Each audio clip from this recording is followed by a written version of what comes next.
Bonjour à toutes et tous. Ravi de vous accueillir et de pouvoir partager ce moment avec vous. Je suis Benjamin Cormeret, directeur du Centre de relations clients Tête à Tête, et je suis aujourd'hui accompagné de Cyril Chaudoy, qui va nous parler de confiance.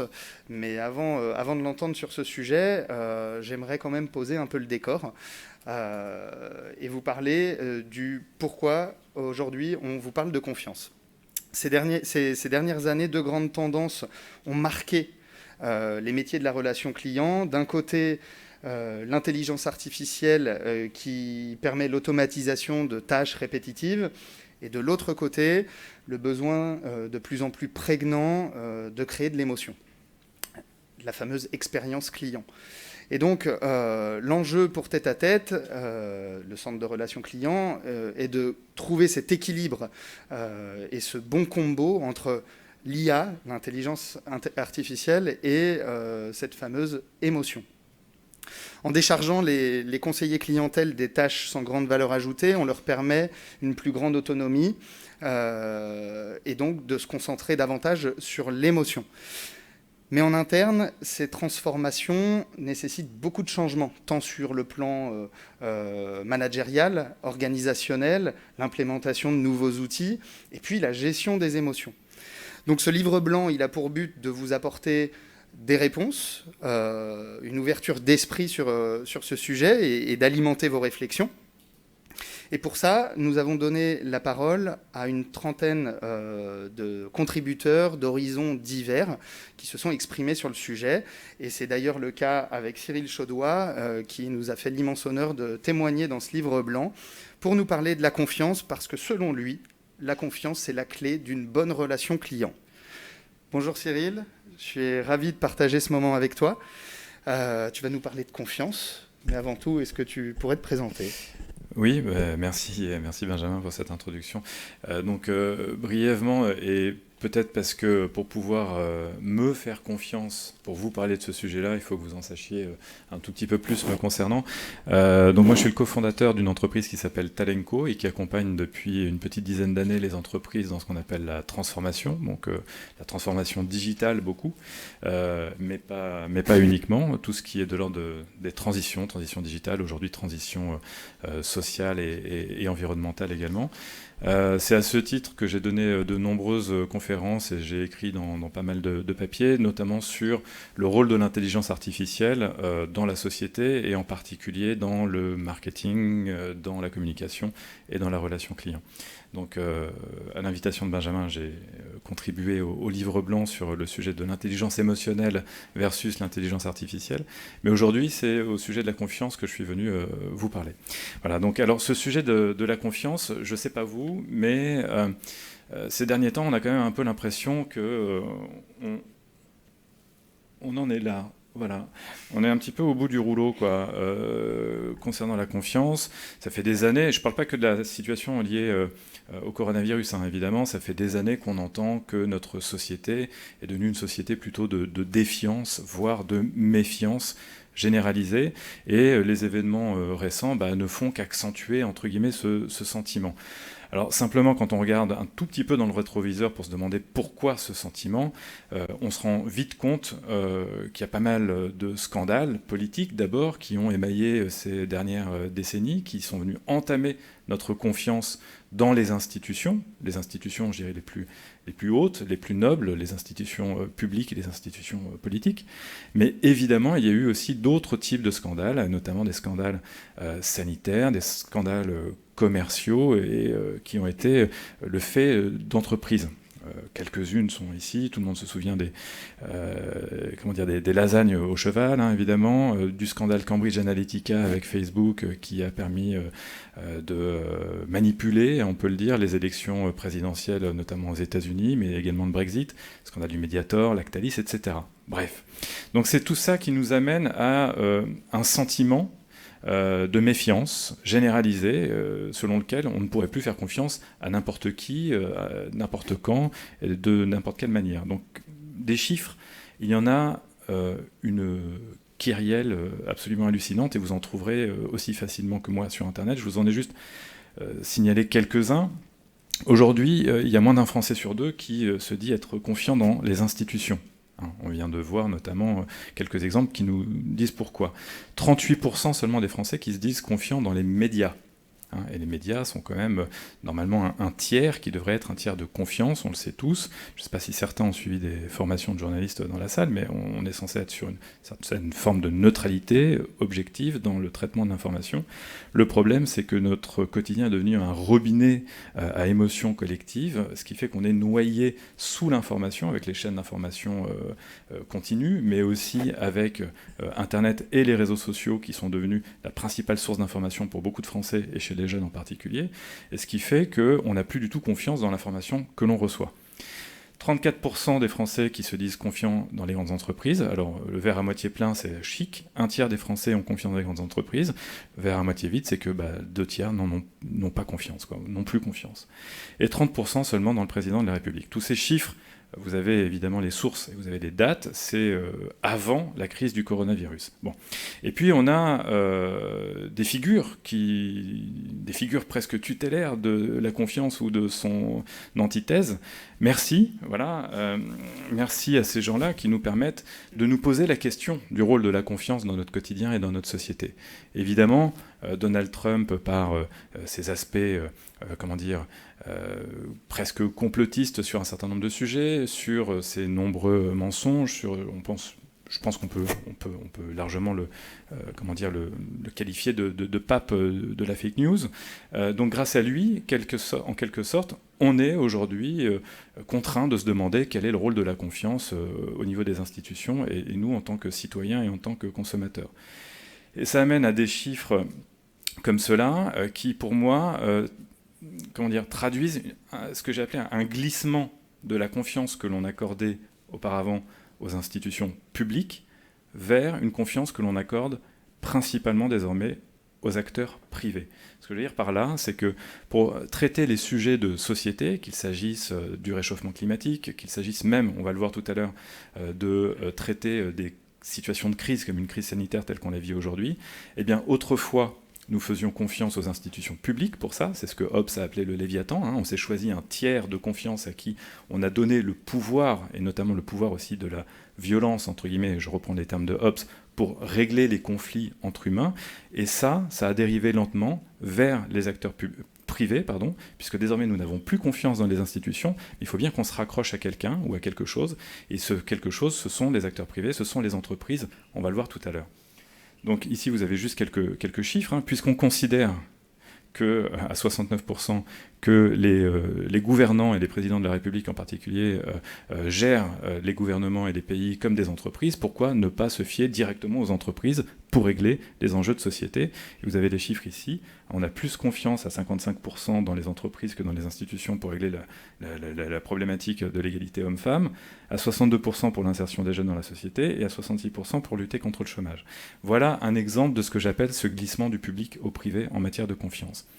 Plus récent encore, et sur un autre thème que les enjeux de société en termes d'inclusion sociale ou de réchauffement climatique, évidemment, une autre figure, disons, controversée, du moins polémique, depuis le coronavirus, et qui incarne à lui seul tout un domaine, toute une institution qu'on peut appeler tout simplement la science, et qui a été malmenée pendant cette crise du coronavirus. Est-ce que la science, on peut encore aujourd'hui lui faire une confiance totalement aveugle, étant donné qu'un jour c'est blanc et l'autre jour c'est noir? Ce qui amène notamment, là c'est une étude américaine, enfin ce sont des chiffres qui portent sur les États-Unis, mais c'est une étude mondiale et qui est référente en matière de confiance. Ça s'appelle le Trust Barometer, donc c'est un baromètre qui est publié par la société Edelman depuis quasiment une quinzaine d'années.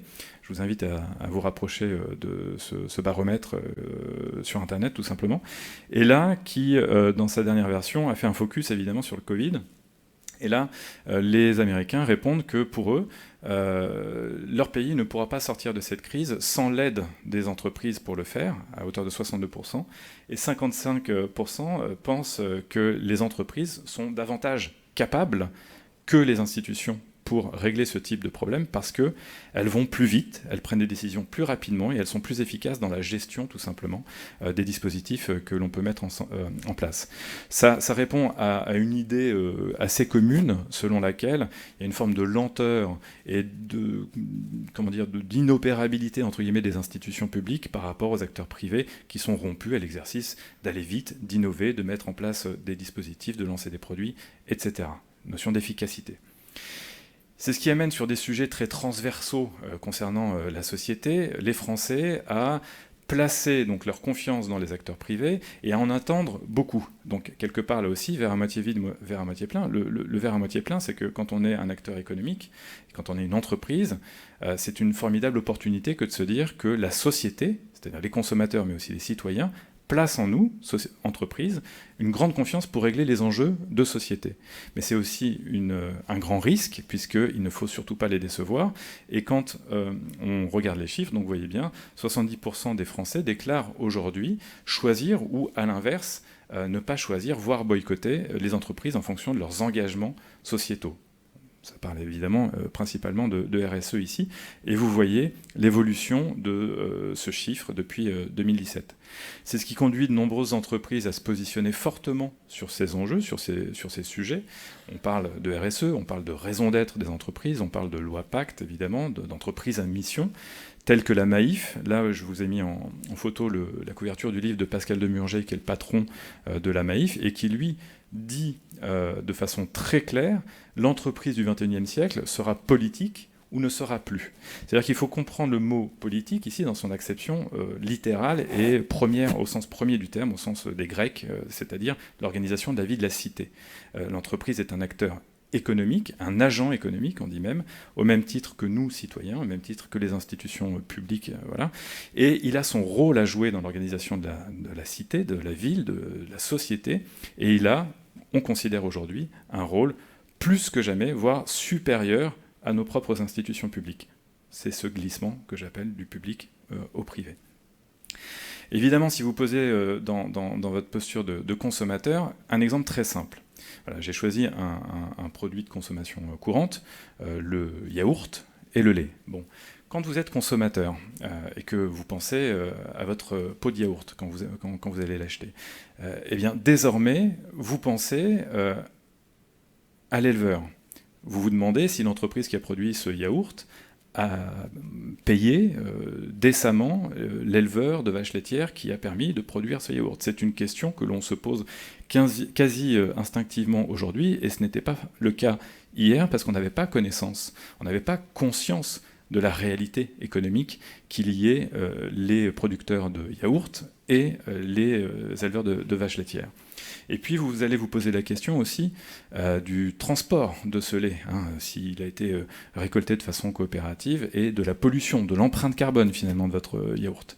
Vous allez vous poser la question de l'usine qui a traité ces hectolitres de lait pour finalement faire une bouteille de lait ou faire un yaourt, parce que vous allez vous demander si vous pouvez avoir confiance dans les gérants de cette entreprise, dans les techniciens qui ont manipulé le lait, et si vous n'allez pas vous retrouver avec un E. coli par exemple à la sortie. Vous allez vous poser la question une nouvelle fois du transport pour aller jusqu'au distributeur et de l'empreinte carbone. Est-ce que vous pouvez faire tout à fait confiance à cette entreprise dans son implication RSE aujourd'hui quand vous allez ouvrir l'opercule de ce yaourt? Et puis vous allez vous poser la question du distributeur. Et là, évidemment, je fais toute une chaîne de confiance, j'en oublie probablement, mais désormais, vous vous posez aussi cette question, est-ce qu'il rémunère décemment, parce que c'est quand même beaucoup la distribution aussi qui a un impact sur le producteur de lait au final, et est-ce que vous pouvez avoir confiance dans ce distributeur et sa politique sociale, par exemple, voilà. Parce qu'on est très loin de l'époque où on allait chercher notre lait nous-mêmes à la ferme, et probablement qu'il y a un certain charme à penser à cette époque-là. Probablement que c'est quand même mieux, parce que je pense qu'en termes d'hygiène, il y avait peut-être plus de risques à cette époque-là. Néanmoins, cette image, elle est importante, parce que c'est ce que veut le consommateur aujourd'hui. C'est à ça qu'il pense quand il pense lait, c'est ce côté authentique, ce côté retour aux sources, et puis surtout la confiance qui est derrière. Parce que quand on allait acheter son lait chez l'agriculteur juste à côté de nos grands-parents, on avait confiance en lui, on le connaissait. Et c'est ce qui pousse les marques désormais à répondre à cette attente du consommateur avec des marques de lait qui se sont créées et qui affichent directement sur le packaging la rémunération du producteur, son visage. Et évidemment, ce mouvement, qui est valable pour le lait mais pour plein d'autres produits, a été initié, je dirais, par C'est qui le patron, ce rassemblement de consommateurs qui ont décidé de quels produits produire et mettre sur le marché, à quel prix, dans quelles conditions, etc. J'ai une petite question. Est-ce que finalement ce ne serait pas un retour aux fondamentaux pour aller chercher cette confiance ? C'est complètement un retour aux fondamentaux. D'ailleurs, en parlant de fondamentaux, t'es gardien du temps et du temple, Tout à parce fait. que j'ai tendance à être bavard. Vous nous direz. D'accord. C'est un retour aux fondamentaux précisément parce que la confiance, c'est un sujet qui est fondamental. J'arrive à sa définition. Tout simplement parce qu'aujourd'hui, voilà, quand on pense confiance, la confiance aujourd'hui, moi je l'associe à la notion de conscience. Alors pourquoi ? Pas parce que ça veut dire la même chose, simplement parce que aujourd'hui on fait confiance envers ceux qui témoignent, voire qui prouvent d'une certaine conscience de leur impact sur notre consommation et dans la société. C'est ça, désormais, en 2020, et pour quelques années encore, le principal driver de la confiance. Je vais faire confiance à quelqu'un qui me montre qu'il a compris quels sont les enjeux auxquels il répond, et pas juste les enjeux de consommation. Il sait que lorsqu'il va me proposer un produit ou un service, il a un impact. Il y a des dommages, qui ne sont pas forcément des dommages d'ailleurs, mais il a un impact collatéral, entre guillemets, sur l'environnement, quel qu'il soit, social, environnemental. S'il me prouve qu'il en a conscience et qu'il fait pour minimiser cet impact, voire pour avoir un impact positif, alors c'est un driver de confiance désormais dans ma consommation. Donc c'est fondamental, pourquoi ? Parce que la confiance, voilà comment moi je la décris. Alors la confiance, ça, c'est ma deuxième fille. C'est le premier jour où elle a fait du vélo sans les petits trous.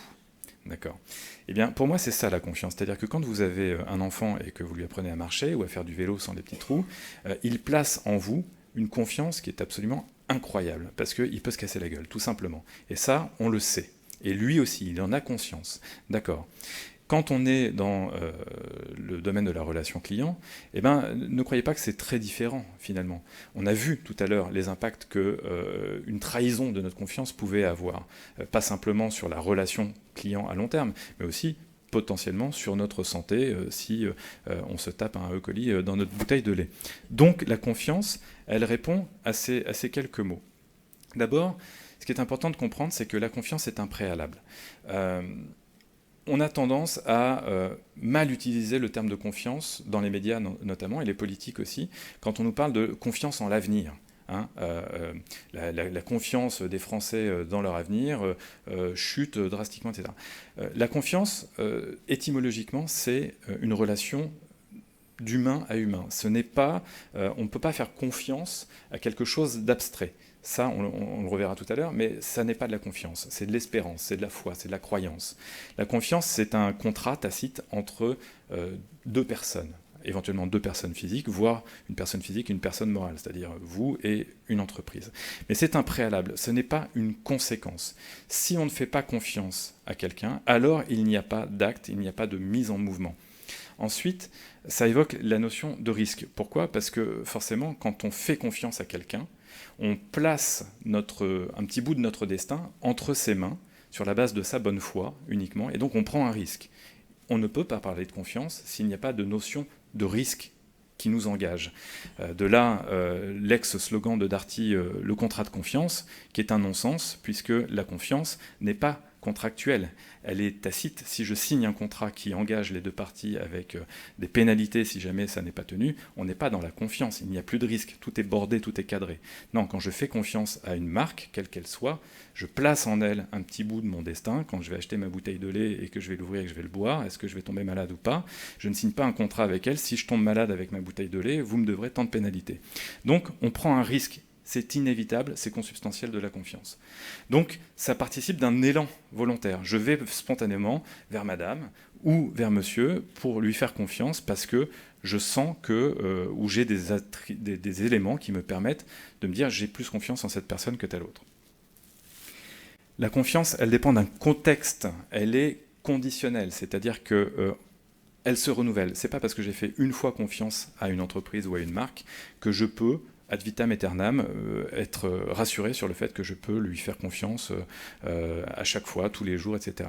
Elle dépend d'un contexte et elle est conditionnelle. Elle crée une incertitude liée au risque que j'évoquais tout à l'heure, j'accélère un peu.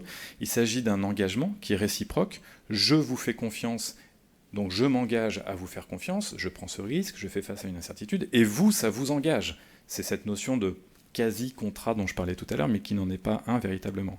Ensuite, la confiance, elle est universelle. C'est un lien social qui existe depuis toujours et absolument partout à travers le monde. C'est quelque chose qui régit nos interactions sociales. C'est tout à fait universel. Et c'est un acte donc de socialisation, c'est un lien social, c'est le ferment de nos sociétés. Et elle est écologique, pas au sens uniquement de la biodiversité, mais au sens des interactions entre humains et avec leur environnement. Voilà, tout ce qui pour moi définit ou caractérise du moins la confiance. C'est ce qui fait que la confiance est précieuse et qu'elle est absolument à préserver. Étymologiquement d'ailleurs, confiance, ça vient de ces deux termes, préfixe et suffixe latins, cum et fidere. Fidere, qui n'est pas la même chose que fides. Fides, c'est la foi, je vous le disais tout à l'heure.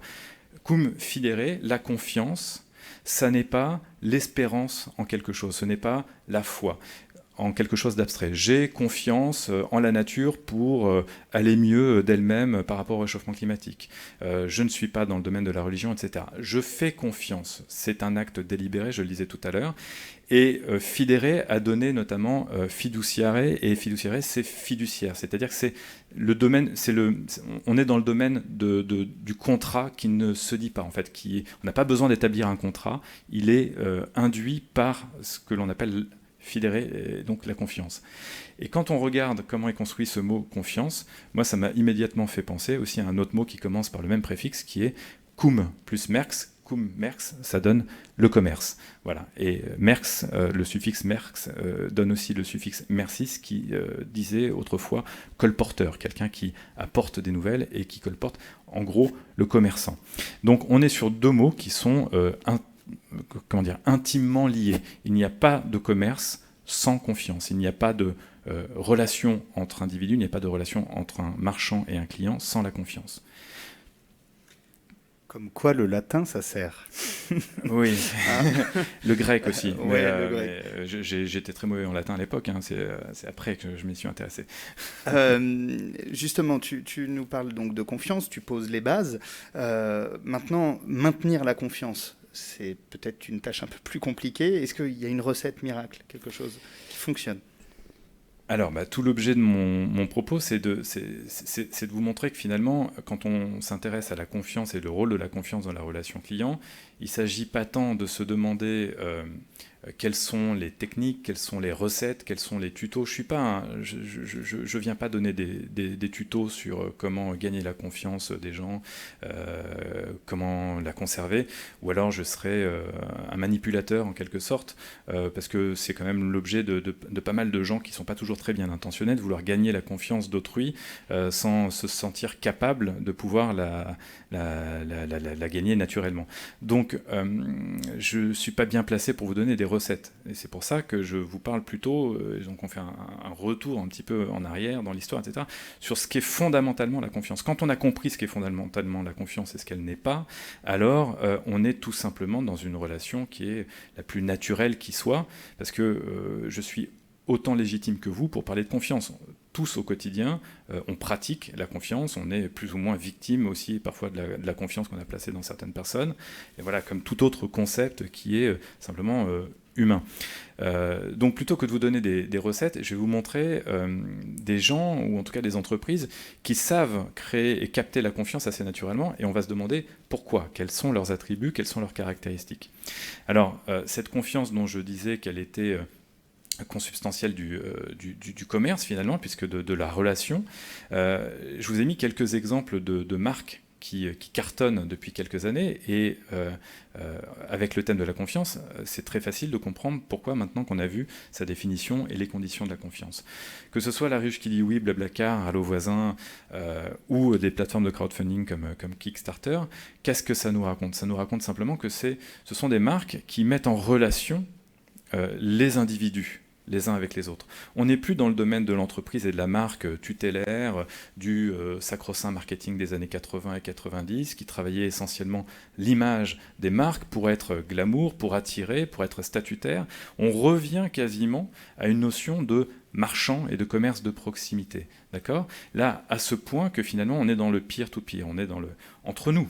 Hein. Ce sont des plateformes qui nous mettent en relation entre nous, parce que, étonnamment ou pas, on a plus de facilité aujourd'hui à avoir confiance dans un voisin de quartier qu'on ne connaît pas ou dans quelqu'un qui va nous proposer de monter dans sa voiture que dans une marque qui est établie, qui a pignon sur rue et qui peut se faire démonter, y compris par la presse, si jamais il y a un problème. La confiance, en fait, s'est complètement retournée et elle est revenue à un niveau très proche, finalement, géographiquement quasiment. Et voilà, à mon sens, pourquoi. Donc, ce graphique n'engage que moi, mais je vais essayer de vous l'expliquer rapidement. Il reste 5 minutes. 5 minutes. Alors, je fais vite. Autrefois, donc vous avez en axe des abscisses le temps, et vous avez en axe désordonné la distance physique entre le producteur, entre guillemets, le marchand et le consommateur. Autrefois, on avait affaire directement à notre artisan. C'est quasiment Perrette et le pot-au-lait quand on allait chercher chez l'agriculteur notre lait. Et puis, de l'artisan, on est passé au commerçant, puisque le commerce est organisé, donc on a eu des centres-villes, on a eu des commerces de proximité. Et puis, de ce commerçant, alors là, nos intérêts étaient simples, et la responsabilité liée aux produits ou aux services que l'on achetait, elle était incarnée, puisqu'on avait directement le contact avec la personne qui produisait ce produit ou ce service, et si on avait un problème, on savait à qui s'adresser. Donc la confiance, elle était basée uniquement sur l'échange marchand, d'accord ? La transaction.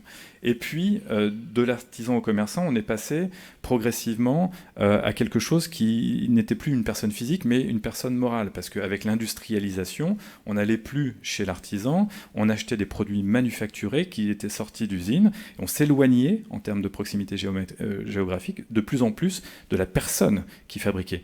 Plein d'ouvriers dans l'usine, c'était très difficile de savoir en qui j'avais plus ou moins confiance. De toute façon, je n'avais pas accès à ces gens-là. Et puis, on est arrivé à l'ère de la marque. Et là, la marque désincarnait encore plus celui ou celle qui produisait le produit. C'était même plus de l'ordre de la fabrique. On sait même plus où est l'usine, à la limite. On est dans le domaine de la marque, et là, on est complètement dans un niveau stratosphérique, et donc c'est pour ça qu'on rentre dans l'ère de l'image, de l'identitaire, et on fait confiance finalement à l'image de marque, et plus à Pierre, Paul ou Jacques qui a fabriqué le produit que je consomme. Et puis on a atteint, je pense, le pompon, en faisant davantage porter l'image de marque et la confiance que l'on pouvait avoir dans les produits aux influenceurs, c'est-à-dire que les marques ne sachant plus du tout comment parler à leurs consommateurs, ayant user jusqu'à la corde tous les artifices marketing et communication, préfèrent faire porter ça par des influenceurs. Et ces influenceurs, pourquoi ? Simplement parce que l'idée de départ, c'est qu'ils nous ressemblent, qu'ils sont censés être comme nous. Sauf que comme tous les artifices marketing, finalement, ça se brise, puisqu'on se rend bien compte en tant que consommateur que les influenceurs ne sont que des hommes sandwich qui nous vendent les produits pour lesquels ils ont été payés ou grassement arrosés. Et là, c'est le gouffre de la désillusion. On se rend compte qu'on ne peut plus faire confiance à personne, et on se retourne finalement sur la personne morale, c'est-à-dire l'entreprise, comme on l'a vu dans le préambule, parce que l'on considère que le produit qu'elle nous met sur le marché n'est plus simplement le seul item sur lequel on doit se poser la question de notre confiance, mais aussi sur la façon dont elle l'a mis sur le marché et des impacts plus ou moins positifs, plus ou moins négatifs dont on parlait tout à l'heure. Et là, l'idée, c'est que la confiance, elle est plutôt portée sur les valeurs que véhicule cette entreprise, sur son respect d'une certaine éthique, et donc un engagement. On l'a vu, l'entreprise du XXIe siècle sera politique ou ne sera plus. Et le problème de la confiance, c'est le delta qui existe entre les promesses de la marque et les preuves qu'elle est capable de nous apporter. Et la relation client, c'est un élément de preuve. C'est le missing link, c'est le lien manquant entre tout cet univers de l'entreprise et de la marque qui nous promet des choses et dont on a vu qu'on s'en est éloigné géographiquement et finalement aussi dans la confiance qu'on pouvait lui accorder. Le lien humain que l'on a avec toutes ces marques qui sont désincarnées, finalement, c'est la relation client. C'est cette variable d'ajustement, en quelque sorte. Je te laisse peut-être poser une question encore. Oui, est-ce qu'on a encore 5 minutes, c'est bon ? 3 minutes ? Ok. Moi, j'ai une question peut-être au niveau de la techno et de la confiance. Est-ce que c'est incompatible ? On en parle dans le livre blanc, on cherche l'équilibre. Voilà. Est-ce qu'il y a un impact ? Alors, je vais passer au slide sur la techno. Simplement, je vous donne juste ce moyen mnémotechnique pour en fait, travailler la confiance. La confiance, cette variable, ce triangle, en fait, la confiance, elle s'établit sur un triptyque qui est une présomption de compétence de la personne à laquelle je m'adresse, d'intégrité, on peut appeler ça éthique, et de bienveillance dans la façon dont elle va procéder. Et on place sur ce triangle la notion de crédibilité. Si je le sens cette personne compétente, alors elle est crédible. Est-ce qu'elle respecte les engagements qu'elle prend, l'engagement étant plutôt situé du côté de la bienveillance? Est-ce qu'elle est authentique et est-ce qu'elle est transparente? Et cette méthode, en fait, on l'appelle la méthode CART, entre guillemets. Donc c'est un moyen mnémotechnique pour vous en souvenir. Mais sur la technologie, et on peut appliquer cette réflexion autour de la technologie, aujourd'hui, on est on est aussi un peu dans le creux de la vague par rapport à la technologie. C'est-à-dire que un facteur de méfiance, aujourd'hui, c'est le fake. Alors, il y a les fake news, mais il y a aussi tout le fake qui est permis par la technologie. Les fake news, leur propagation est favorisée par les réseaux sociaux, entre autres, c'est de la technologie, et on assiste de plus en plus à des images qui sont trafiquées, y compris vidéo, y compris du son, etc. La technologie, donc, c'est compliqué de lui faire totalement confiance. Alors, en matière d'intelligence artificielle, d'algorithmique ou d'intelligence artificielle, évidemment, on nous promet une forme d'infaillibilité de la part de ces machines. L'argument commun, c'est de dire, oui, mais entre un humain qui est faillible et un algorithme ou une intelligence artificielle qui n'a pas de sentiments, pas d'émotions, qui est beaucoup plus froide, donc qui est beaucoup plus droite et rigoureuse, il y a moins de chances d'erreur. Forcément, les deux cohabitent et il n'est pas question de rejeter la notion de progrès ou de jeter le bébé avec l'eau du bain. Néanmoins, en matière de relation client, moi, mon point de vue, et c'est ce qui est exprimé dans le livre blanc, même si les deux cohabitent, en matière de relation client, et je pense notamment à la relation client téléphonique, je fais le pari plutôt pour l'avenir de l'intelligence émotionnelle et donc de la place de l'humain. Que l'intelligence artificielle, en amont ou en aval, gomme tout un tas de tâches qui sont ingrates aujourd'hui pour le conseiller ou la conseillère, c'est une chose. Le rôle du conseiller ou de la conseillère dans sa relation avec le client, il est primordial et de plus en plus, puisqu'on a bien vu qu'on a de moins en moins confiance dans la personne morale, mais dans l'individu. Si on n'a pas un contact direct avec un conseiller ou une conseillère qui est déchargé intellectuellement, mentalement, de tous les trucs parasites, alors ça ne fonctionnera pas. Si on est en contact avec juste une intelligence artificielle, ça ne fonctionnera pas non plus. Il nous faut renouer avec le lien humain. Ok, écoute, merci pour toutes ces explications sur la confiance. Vaste sujet. Effectivement, vous pourrez retrouver son témoignage dans le livre blanc où justement tu axes cet équilibre entre l'intelligence artificielle, la confiance. Moi, je vais conclure sur la partie centre de relations clients. C'est effectivement quelque chose qu'on s'efforce d'apporter auprès de nos collaborateurs puisque c'est eux qui créent cette confiance avec le client final. Et donc, ça passe par un management de confiance.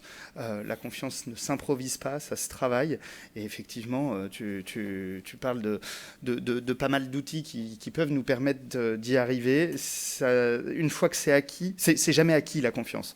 C'est-à-dire qu'on peut réussir à la travailler avec des collaborateurs. Par contre, ça s'entretient.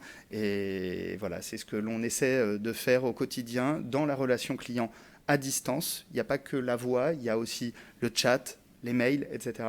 Et c'est d'autant plus difficile de le faire à distance. En tout cas, je vous remercie à tous pour votre présence et votre écoute. Je vous invite également, si vous voyez sur le Kakemono, il y a un QR code. Vous pouvez télécharger le livre blanc qui est qui est disponible en avant-première aujourd'hui. Voilà, donc n'hésitez pas, vous déclenchez votre appareil photo, ça va vous proposer automatiquement le lien. Et merci à toi Cyril pour ton intervention, toujours pour ton riche invitation. d'enseignements. Désolé d'avoir été un peu long. C'est ça, quand on a plein de choses à dire. Merci à vous. Merci.